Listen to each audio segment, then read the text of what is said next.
everyone, and welcome to a session on the do's and don'ts after an embryo transfer. We are glad to have Dr. Pratibha Pasari Agarwal among us today to help us understand this topic. Now, after an embryo transfer, there are numerous aspects to consider and adhere to. This necessitates the assistance of a professional medical practitioner, and the doctor will guide us over all these aspects that we need to look out for. So, doctor, you have the stage. Hello, and a very good afternoon to all. Now it is said that difficult roads leads to beautiful destination. So is the journey of IVF. The journey is a bit difficult, but it leads to a beautiful destination called pregnancy. So friends, today we are talking about the last stage of the IVF, the last step of the IVF, that is the embryo transfer. The embryo transfer is the step where your embryos are ready to be implanted into the uterine cavity or into your womb. So this is the final day, and the patient is very nervous on this day, like as if she is going to appear in an examination. And she has many questions related to the process and post procedure. What care does she need to take so that she has a successful pregnancy? So I must say here that taking care post embryo transfer does not much depend on the success of your pregnancy. Rather, it's the good embryos and the endometrium which is formed is responsible for the successful pregnancy. But yes, if you take care after your embryo transfer, that is going to help.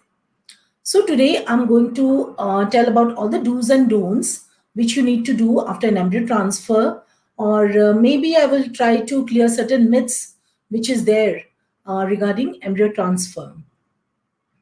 So on the day of embryo transfer, what we do is we ask the patient to take enough water and to hold urine so that we can take them for the embryo transfer. And the patient, when the patient is full with her bladder, we take her for embryo transfer. The embryo transfer is not done under any anesthesia. It is done just like we do your sonography. It is a matter of only 2-3 minutes. When we do your embryo transfer, the patient is now like hesitant to walk normally after the embryo transfer. So I must tell that when the embryo has entered the uterine cavity, and if you walk down, it will not come out of the uterine cavity. Patient thinks that if she walks or if she passes urine, the embryo will fall out of the uterine cavity. It is not that. Once the embryo is inside your uterine cavity, you can walk normally, you can go to pass your urine normally. So the embryo will not come out, believe me. So when we do an embryo transfer, we ask the patient to come out of the OT by themselves. They walk to their respective places, be there for some time, pass urine, and then they are discharged again. So this is regarding how to come out of the OT after embryo transfer. Now, one of the biggest query or biggest problem they have regarding the diet after embryo transfer. So many patients ask you what should they eat after embryo transfer. So there is no restrictions as such regarding the food, but after embryo transfer you take homemade home cooked food. It should be a healthy balanced diet high in protein. Protein means like you take a lot of dals and pulses like soybean, rajma, chickpeas, lobia, all these things. Then you can take milk, paneer, curd, the milk protein source. You can, if you are a non-vegetarian, you can take meat, fish also, but in a limited quantity. You should have a high protein diet with low carb content, low carbohydrate content. Carbohydrate means the carbohydrate source is your rice, roti, pasta, bread, everything. So it should be on a lesser amount, and try to take complex carbohydrate more than refined carbohydrate. Complex carbohydrate again means having millets like bajra, ragi, jowar, these things, and less of maida, refined sugars. So the food should not be very oily. You should avoid fried foods. And again, like in after embryo transfer, we give certain medicines, the progesterone hormones. They tend to give you a bit of constipation. So you should take food high in fiber. So fiber-rich foods such as green leafy vegetables. Then you need to take whole fruit. The fruit which you are taking should be you should be taking whole fruit rather than taking fruit juices. So it is advocated to have fruits, then fruit juices. And if you are taking fruit juice also, don't take the juices which is available in the market in the Tetra packs, but try to have them freshly made at home. So in again in after embryo transfer due to certain medicines, or if the embryo gets implanted also, you tend to have a feeling of nausea. So for that, you don't take like 3 4 heavy meals, but you have to take light and frequent meals like 2 to 3 every 2 to 3 hours. You should take your food, and do not take a full stomach every time you take. And again, regarding diet, it is advocated to have antioxidants also, which you get from the nuts and seeds like walnuts, almonds. Then avocado is again a good source of antioxidant. So you should be taking all these things. Then there is a myth regarding having pineapple and papaya after embryo transfer or in pregnancy. So there is no scientific reason behind it, but it is thought that it is there are some kind of abortifacients. So you may avoid them. There are many other fruits available. You may take them. So you can take any food which is home cooked, high in protein, less oily. That will help you. Then again, there is a myth that when go to their hometown after the embryo transfer, like the patients, the local patients, okay, but then those who have come from a distant place, a remote place, like they ask if they have to stay here for 1 or 2 months or maybe 3 months after the embryo transfer. So it is not that.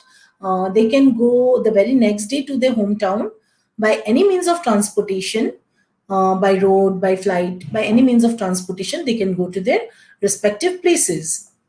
Again, there is a myth whether they can climb stairs or not. So patient do ask that we stay in first floor or second floor, we have to climb stairs. So you can climb stairs, but you need to take one step at a time, slowly. And if you are going to take a like long flight of stairs, you can take rest in between, like keep a chair. You have climb for one floor, first floor, then sit on the chair for some time, and then again you can climb another floor, like that. And don't take like throughout the day, don't climb up and down the stairs. You can climb once or twice a day, so that is possible. Then again, patient ask if they have to be on absolute bed rest. This is a very big myth that in IVF patients have to be on absolute bed rest. So they don't have to be in bed rest, because they need to keep moving, because if they're moving, the blood circulation is there, which will help in implantation. So if they are not walking on doing their normal activities, the blood circulation will be hampered, and it will again hamper in implantation. Also, if they're taking like bed rest, then being in a room alone all the time will bring stress to them. They'll be you will keep thinking about the results after the embryo transfer. So it's better to engage yourself in the normal daily chores and your activities, which is advocated. You do not need to have absolute bed rest after the embryo transfer. Then again, like after the embryo transfer, you have to have a lot of medicines and injections. So it is always advised to take them on time, because there are many medicines. You label them, and you note it down which time you need to take this medicine, and try not to miss any medicine. Again, if you're having any symptom like say if you have excess nausea or abdominal pain or some kind of spotting also, you immediately get back to your doctor, so that she can help you out whether there is any complication or it is normal, so that you get relaxed after that. Then again, embryo transfer, post embryo transfer patient takes a lot of stress. The 14 days are like very stressful for them. They keep thinking about the result of the embryo transfer. So I advise that instead of keep thinking about the result of the embryo transfer, just be positive, keep yourself stress free, so that it gives a positive vibe, positive impact on your result, instead of thinking whether it will be positive, it will be negative, and that will give you stress, and again it will hamper in your implantation.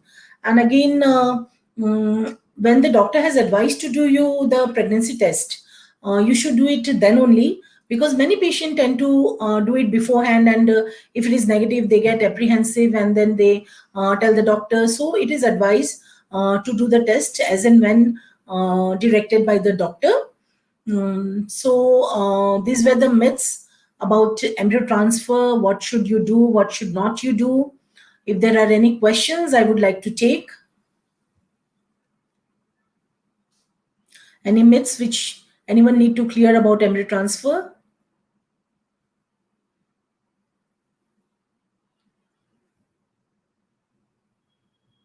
Can we wait for some time, or we end up here? We wait for 1 minute.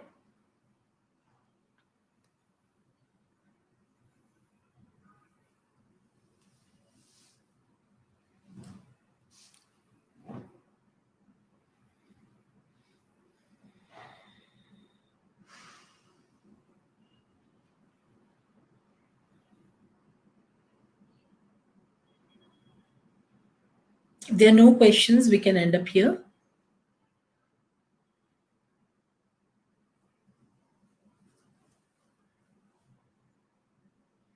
Okay.